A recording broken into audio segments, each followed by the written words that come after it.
are you? I'm good. So how are you? All good? Yeah, yeah, kind of looking ahead at a work day, starting with you. That- that's good. Getting on the topic of mindfulness. Do you Yeah, actually do you actually meditate in the mornings, or do you have a set time where you do it? I do in the mornings. Yeah, I wake up and I try to practice in the mornings. I mean, there's like this formal way of practicing where you have a set time, but then there's also the capacity for informal practice where you can do it sort of anytime, anywhere. But I think you need a bit of a platform with formal practice to just get that under your belt.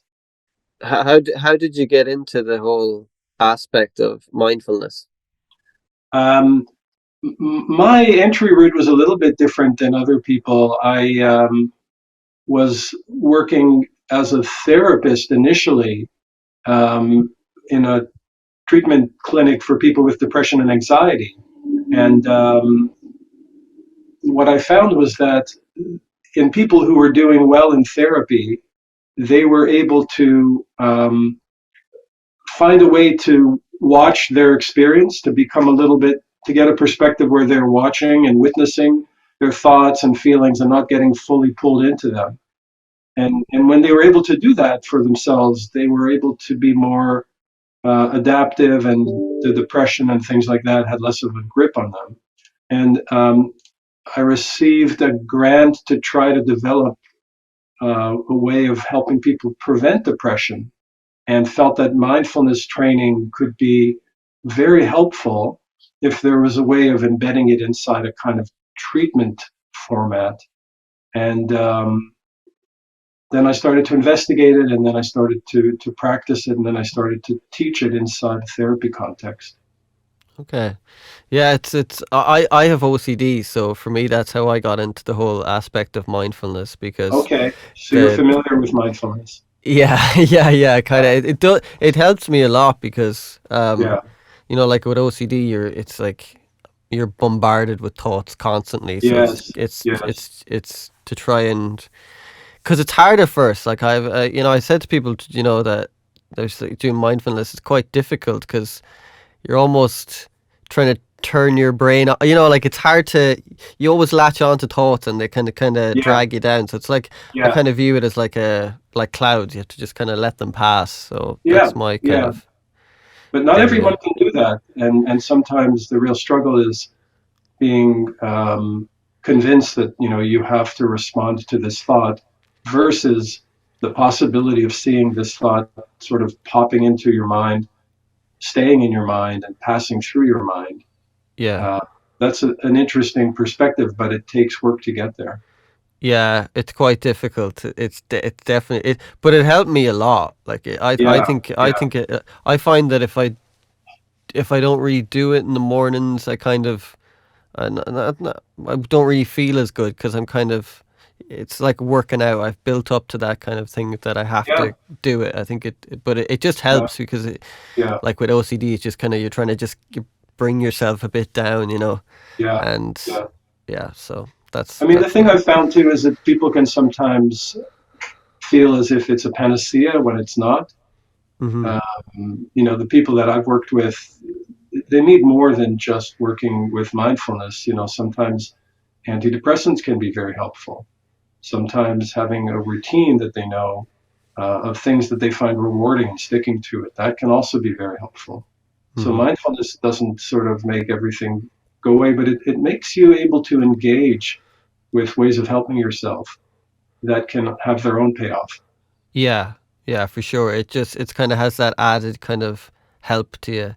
Do you think that within the world of I know the pharmaceuticals are always pushing antidepressants and like I've took them they do like they help, but I don't think Yeah, they're not a long term solution. Do you think something like mindfulness probably coupled with that is probably a better way to do things than just purely on medication?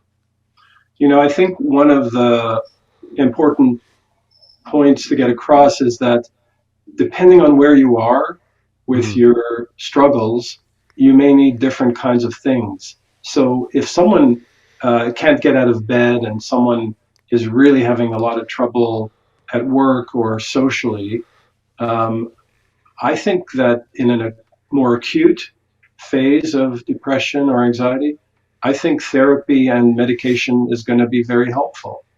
I think as people start to get better and feel better and want to maintain that for longer in their lives, then I think there's more of a role for mindfulness practices. I think it's Yeah, really hard to start with mindfulness when you're like right at the beginning of something. yeah, Um, Although there may be ways of doing it in very bite-sized chunks, or shifting from sitting meditation practice to movement practices like yoga.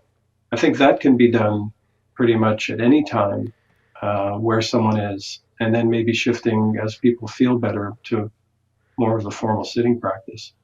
yeah. It's quite a difficult thing. I think at the start. I can only speak for me at the start. Yeah, I think Yeah, a lot of people that I've told they should do mindfulness, they might do it for a day or two, and they're like, "Oh, this doesn't work for me," because the yeah, idea of turning off their thoughts is quite difficult. It's like, yeah, and I always say to them, it's it's like working out. You're not going to get in shape in one yeah, session. You just got to keep yeah. at it, and eventually you kind of hit that point where you're like, oh, I'm not thinking. Which is kind of bad for me because when I go, oh, when I'm not thinking, then I start thinking. I've got to, I have to kind of get myself back down to that point. I know. Do you find people? It's hard for people to kind of stick with it, as opposed to just keep keeping at it, or what's your thoughts on Well, that? I think there's two things in what you said, Paul, that are really important. First of all, I think a lot of people have a misconception that when you practice mindfulness, you're trying to empty your mind. Yeah, And there are types of meditations that try to help you empty your mind, but mindfulness is not one of them. In fact, mindfulness is more about allowing you to witness just where your mind is going, but not get carried away by that. So not yeah, getting hijacked time and again, but having a place where you can be grounded and settled as your mind moves and as your mind sort of throws up all these things for you. Um, I think that's still a bit of a misconception that's out there, and then people, they blame themselves for, well, I had a really crappy meditation session because my mind was really busy, or I was sitting there on my cushion answering emails. That wasn't good. But if you're mm, sitting there answering emails and you're watching yourself do that and you see, oh, this is where my mind is today. It's busy, it's racing. That's mindfulness. yeah. Do you think I definitely think more people are more anxious and depressed nowadays, but do you think that's because of the modern society we live in? I mean, I think we've been through a very rough period with COVID, and with adapting to a dramatic change in how we live, or how we've had to live. Hmm. Um, and I also think that there are ways in which our society has opened up about people being able to talk about feeling depression, experiencing anxiety. So part of it is that I think this was under the surface in people's lives. Um, just like divorce was something that never happened in 1900s, and then Yeah. in the 1960s and 70s, divorce was rampant. Um, but there were still shitty marriages in the Yeah. 1900s. So I think it's probably two things. I do think that there has been a a reduction in the ability for people to connect personally, and technology has replaced some of that. But at the same time, I think there's been a destigmatization of some people speaking about their emotional mental health experiences. And so I think as more people speak, more people start to become identified. And um, I think so. I mean, I think those are these two factors that might be driving it. Yeah, for sure. When I was a kid, the idea of talking about being depressed was kind of, you were slightly embarrassed by it. You'd feel kind Yeah, of awkward, and like there was a now, stigma. There was a yeah, stigma about it. there was definitely that. There was definitely that. Now it's kind of a bit more open, thankfully. How long ago did the whole area of mindfulness to do with treating depression and other forms of anxiety? How long has that really been in the consciousness that it's actually good for you, or that it's been built up to what it's become? I think late 80s, early 90s is when it started to surface. And then I think um, late 90s, early noughts was when we had a lot more evidence to Hmm. suggest that it was helpful. And I think once the evidence was accumulated, it allowed it to take off inside more mainstream medical, psychiatric, psychological contexts where people were saying, well, this isn't some flaky person that I'm going to that's telling me to meditate. There's actually some pretty good research studies that suggest this can be helpful.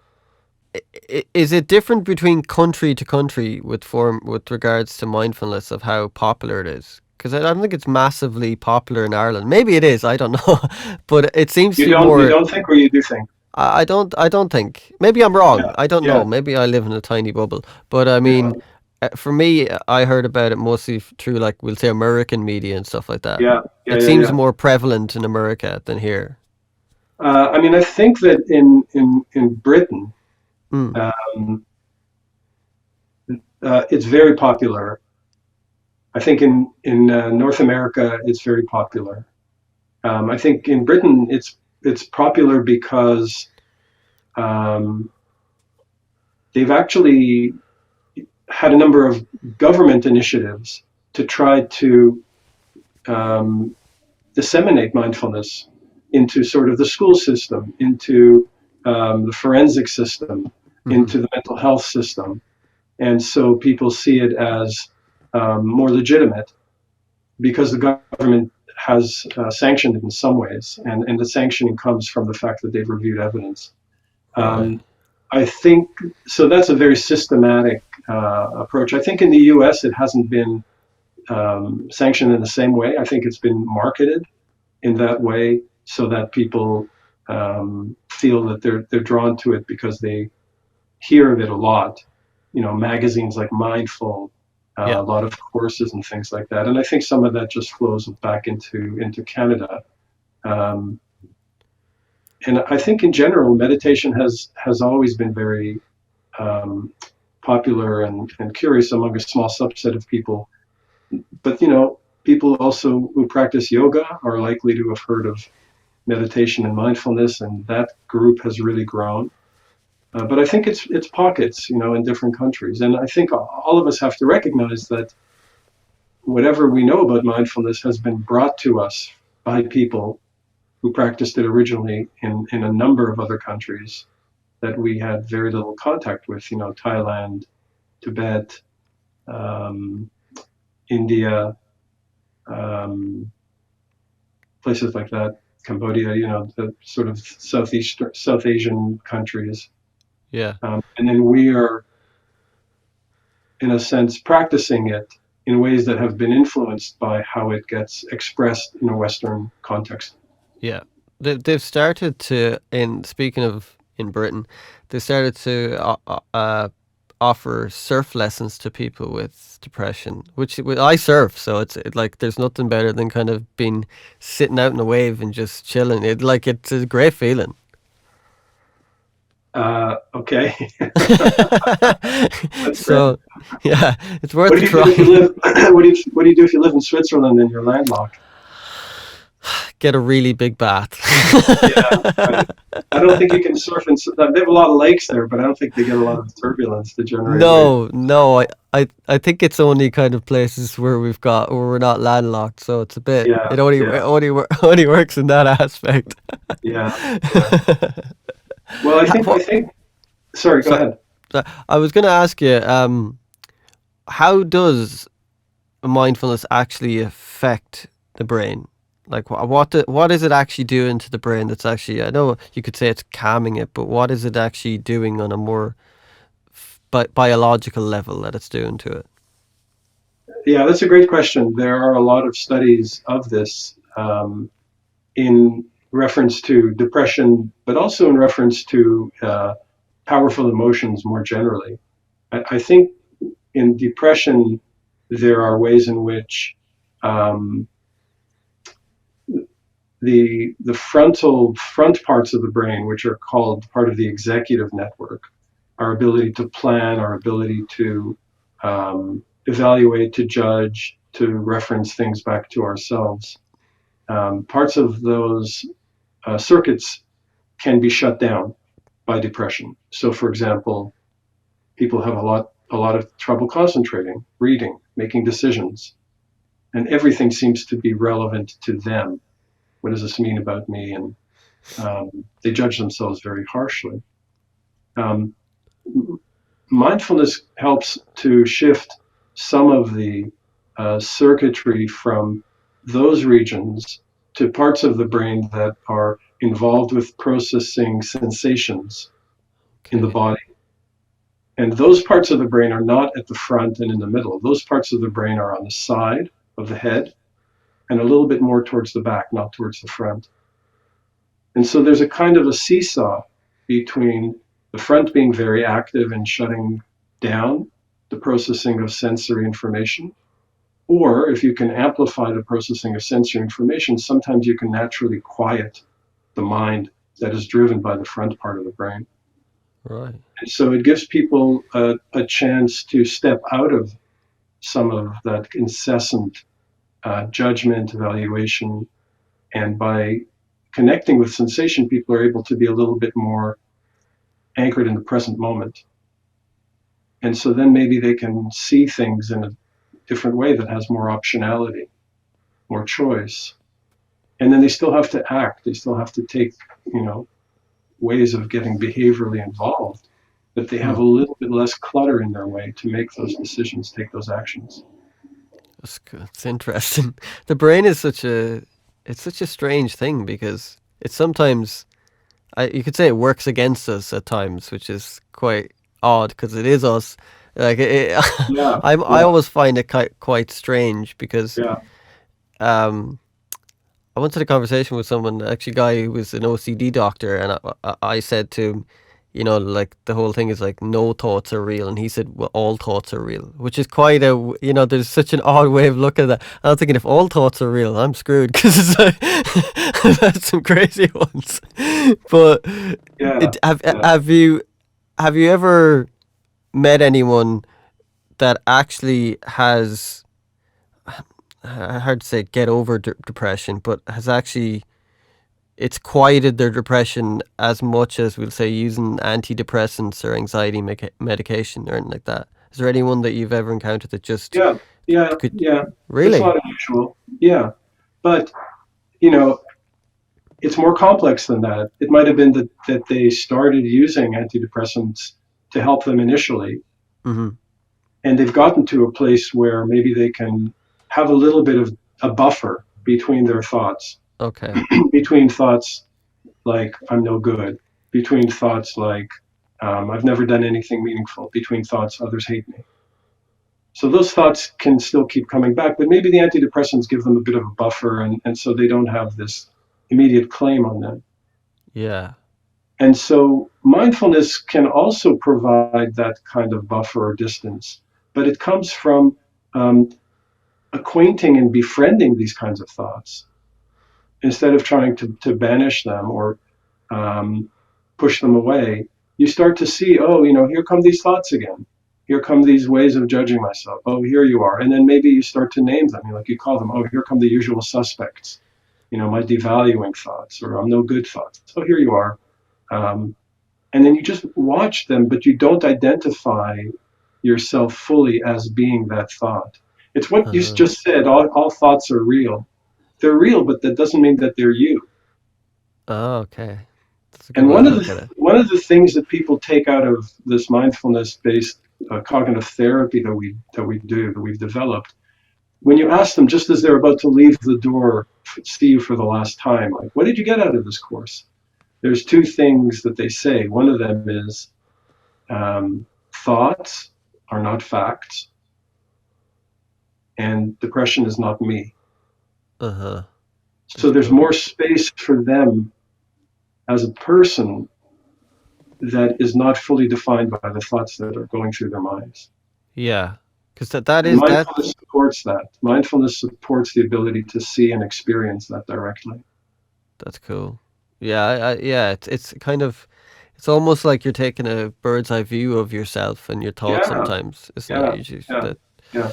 Do you think that you should do mindfulness without like apps or like music or anything like that? Because sometimes when I do it, I have some just something on YouTube or something like that, and someone like doing a guided one. Do you think it's better to actually Yeah. do it on your own with nothing, or do you think music helps?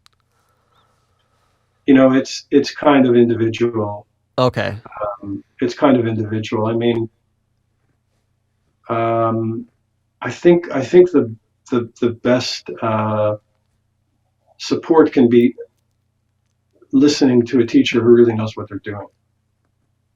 There's so much variability on YouTube. okay, There's so much, like, I mean, I've seen people like in pajamas just leading mindfulness meditations. They don't know what they're doing. right, And then I've seen other people who are really great meditation teachers who put their stuff up there freely okay, and people can follow along. And then sometimes there's just the practice itself, and sometimes there's music, and sometimes there's color on the screen. Um, I mean, when I talk to people, what I suggest to them is that there are some excellent resources out there, freely available, and people can download them on their phones and listen to the guidance, yeah, just like an MP3 or something on their phone, plug it in, headphones or whatever, and then that's the practice. okay, But that's me, right? And I maybe I'm a little bit of like a hard ass when it comes to that. And other people may want, some of the music, or it may help them relax or let go, or, there's now virtual reality mindfulness where people put on like Oculus oh, headsets and they're taken through these like wonderful sort of, rainforest Amazon um, vistas while they're practicing mindfulness. That's a whole other thing. wow, But my what I tell people if they ask me is get some very good downloadable, freely available mindfulness meditations. Put it on your phone and just play around with that. Have you done one of those Oculus mindful things? No, You no, know, I think that's a bit creepy for me. I'm kind of because you're kind of the whole virtual reality thing is it's a bit I don't know, it's a bit odd. I find it a bit odd. Maybe I'm just too old, but I find it a bit kind of I don't know. I don't know. You're kind of like you're almost living in your head, but it's not your head. It's another space. It's yeah. strange. It's It's a strange. it's a debate. Like I think I was interviewed about this at one point, and there are some advantages, I guess, in terms of maybe you're getting people to investigate meditation who wouldn't ordinarily touch it. Yeah. Um, and maybe you're amplifying the experience because they can see themselves sitting, in front of the Grand Canyon and the sun is setting and there are, eagles flying overhead, and this is a great place for them to meditate. Um, but at the same time, um, it's, the experience of meditation often is an effort to strip away what comes into the mind and to provide yourself with an anchor from which to watch it.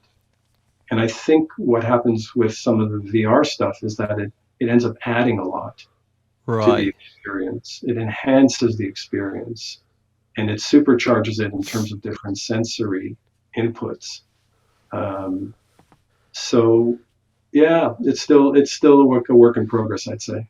Yeah, I think I know we're going on the VR thing, but I think the virtual reality thing it's gonna be.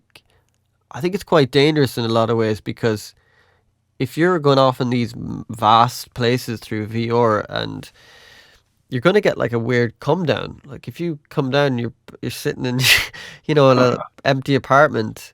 That's Yeah, quite you bleak take in the a weird goggles way. off.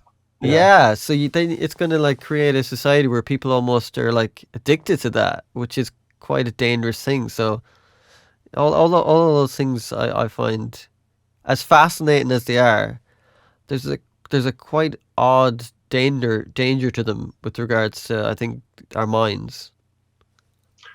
yeah. I mean, I do think they have. It's just they rolled it out recently, and maybe you could say, look, people put on and headsets and they play, shooter games, or they do other kinds of things. At least here, the content is directing them towards um, being mindful, being aware, um, letting go, trying to relax their body state.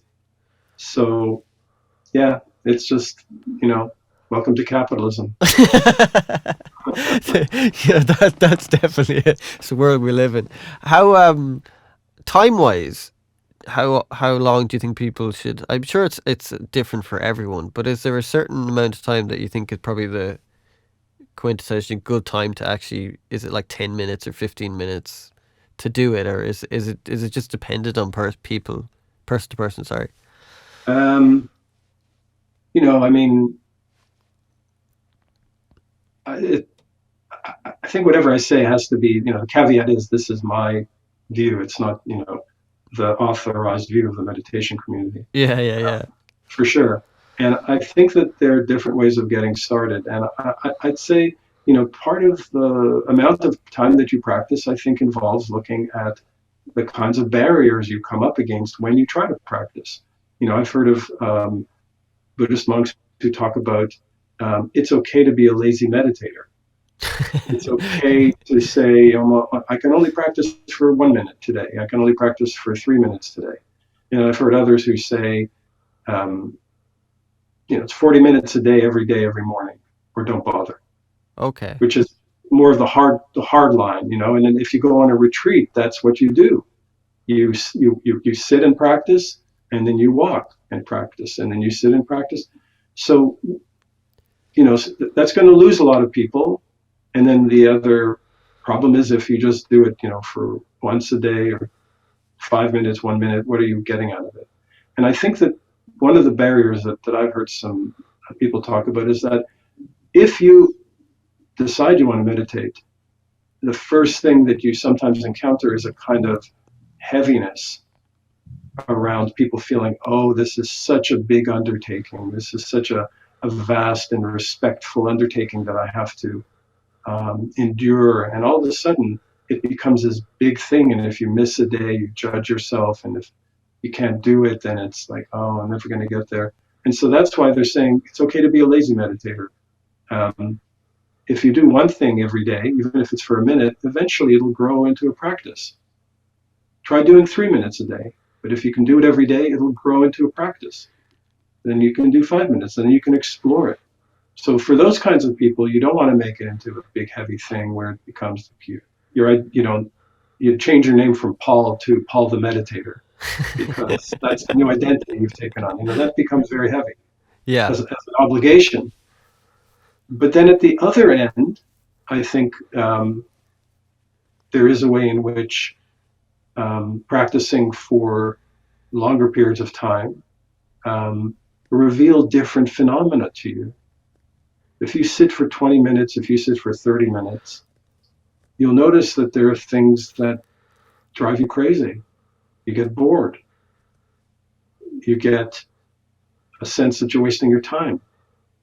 You start questioning, why isn't more happening? Nothing's happening. Hmm.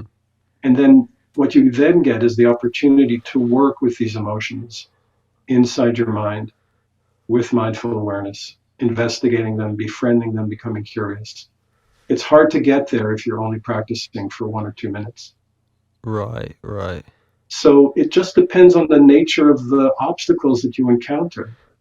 I think it's better for people to get in the game. If all they can do is 1 or 2 minutes or 3 minutes, that's fine. And then maybe eventually down the road, they can start to see what happened. Well, if I sit for 25 minutes, I just feel like all of these things are churning around in my mind. Then you get to work with that type of mind, churning mind, racing mind, judging mind. So it's hard to say, do it for 20 minutes or don't do it. Um, that's kind of my long-winded answer. Yeah. Why do you think you were drawn towards it, or Well, or it's studying funny. it almost? I should say. Yeah, it's funny because when you asked me the first question in our conversation today was, how did I come to it? And I started by talking about the therapy angle. Hmm. But actually, when I was 18, I practiced TM, practiced Tai Chi, and so there were things about the ability to kind of observe yourself, observe your experience, watch your experience, get a bit of a perspective on yourself. I think that's always attracted me, Hmm. to be aware, to be a little bit more aware of my actions. And I think mindfulness practice, meditation practice, seemed to me to be a very direct way of training up that capacity That's cool. compared to, say, other goals of meditation where you can enter into certain sort of states of mind, or you can, tolerate pain, or you can develop certain kinds of, you know, powers or things like that. Um, Yeah. apparently. Um, but so then it was really much more of that mindful awareness piece that I think has always been an interest of mine, and the recognition that you can be very directly working on that through mindfulness meditation. Right. There's definitely a push towards, I think, different aspects of trying to cure our minds of illness. Like, like psychedelics, there's a big push with magic Oh mushrooms and yeah, psilocybin and stuff yeah, like that, yeah, and yeah, mindfulness. And I think yeah, that's, I think that's a great area to go because it's. I don't know. Have you ever read that book, How to Change Your Mind? It's a really good. yes, Yeah, it's a yeah, great, like, yeah, fascinating book. Like, yeah. I think. Do you think coupled with mindfulness that might be almost? I'm not going to say a way of the future because that sounds ridiculous, but I mean, that it might become more prevalent, because I know in Switzerland they actually, they microdose people for depression and stuff like that. Yeah, listen, I think that there's a lot of interest in this area, and I think there's also a lot of hype in this area. And I think where the hype is that the findings from psilocybin being used to treat people with treatment-resistant depression, Hmm. they all emphasize psilocybin. But what they don't talk about is the fact that in any of these studies that have looked at psilocybin, people have psychological support before, during, and Right, after. right. So it's not just tripping and all of a sudden your depression lifts.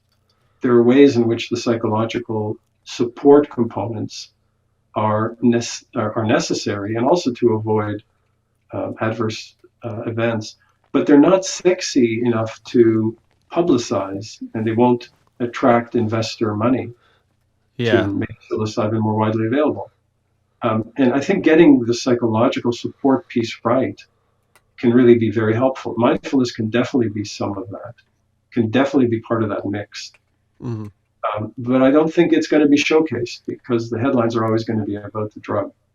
yeah, yeah. And plus, when you take magic mushrooms, I can only speak for myself. You have to Yeah, be in a, you can't, you have to be in the right frame of mind. They don't, exactly. it's Exactly. not Yeah. just as, I think there's that kind of misconception of you take a magic mushroom and then you're cured, you're just fine, but it doesn't work Yeah. like that. Well, I think the idea is that you take a psychedelic and you have an insight, Yeah, and you carry that insight back into your life, and things change. And maybe that happens to the odd person, but generally those insights get processed with the support that people have before, during, and after. yeah.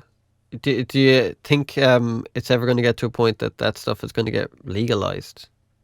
I Mass, know we'll say. I know that there are jurisdictions in the United States where they are already available for use in clinics. For example, I think it's Seattle, or in Colorado, it's on the ballot Okay. for certain, like maybe it's a municipal jurisdiction or a state jurisdiction, for people to set up treatment clinics that provide psilocybin for depression. In Canada, or at least in Ontario, there are clinics where you can have ketamine infusions I've heard for about that. for depression. So it's slow.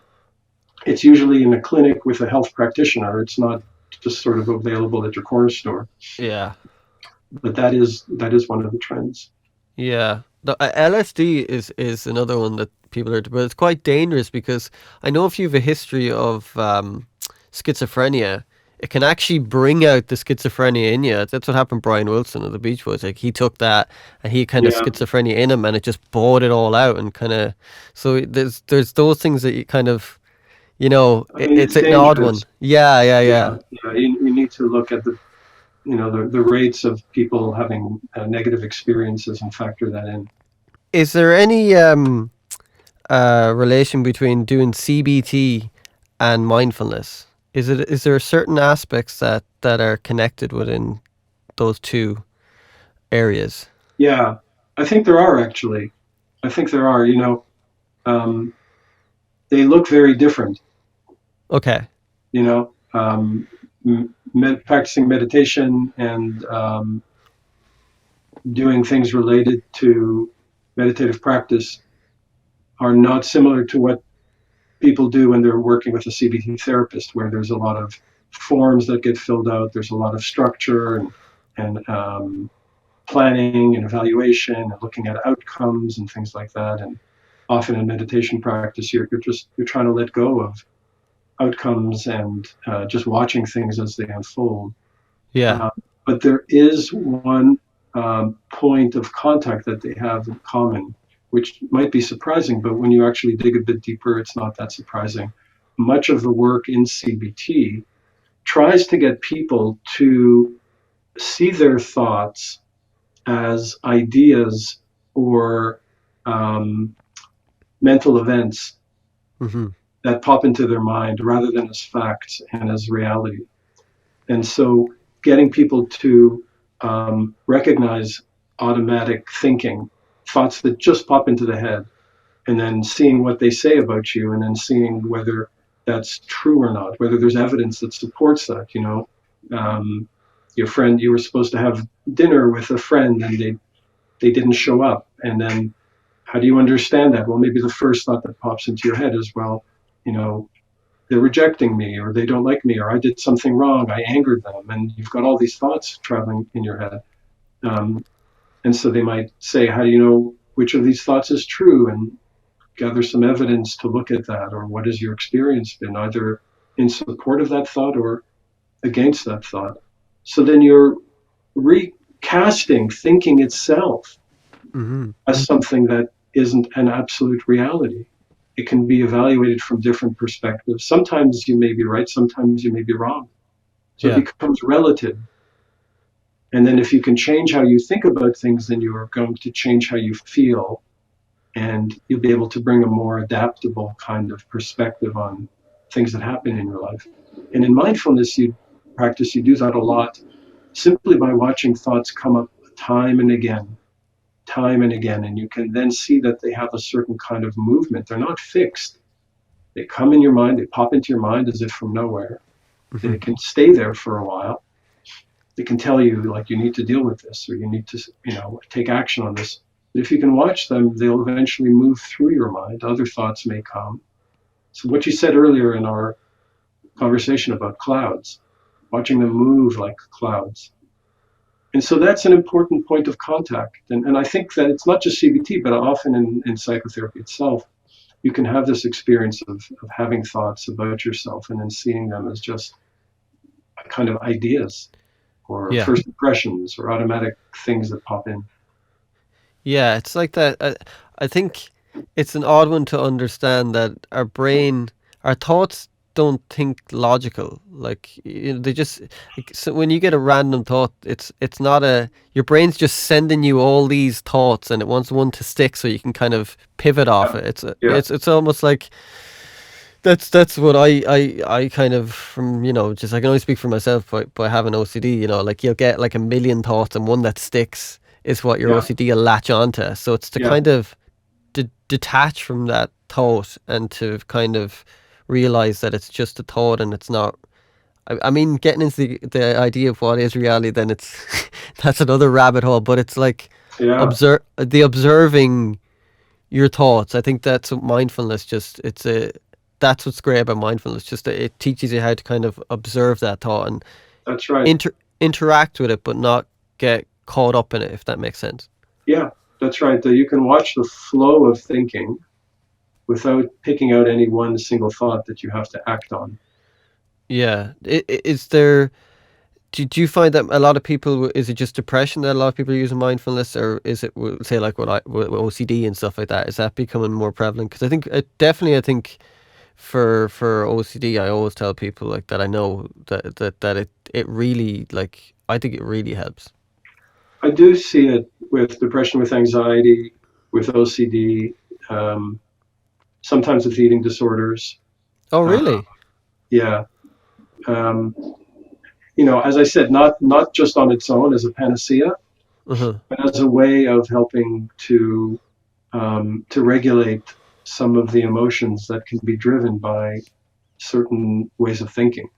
And then if you can see those ways of thinking as um, part of a flow of an experience that you can watch, sometimes we can unhook ourselves from the commands that those thoughts carry to us. Okay. I never thought about that with eating disorders. I suppose it's just your brain telling you to eat or not eat, on both sides of the spectrum. Is that how it works? It's more about how people see themselves as being overweight Okay.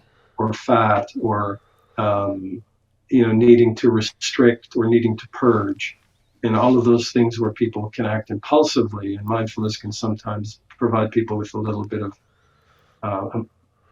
of space to decide if that's what they want to do or see themselves acting or even dealing with their emotions differently. Okay.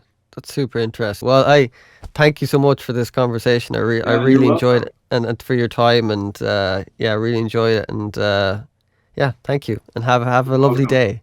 Yeah, nice to meet you, Paul, and good You luck with all too. the stuff that you're doing. Take Oh, care. thank you very much. All right. Take care. Bye bye. Okay. Bye bye. Bye.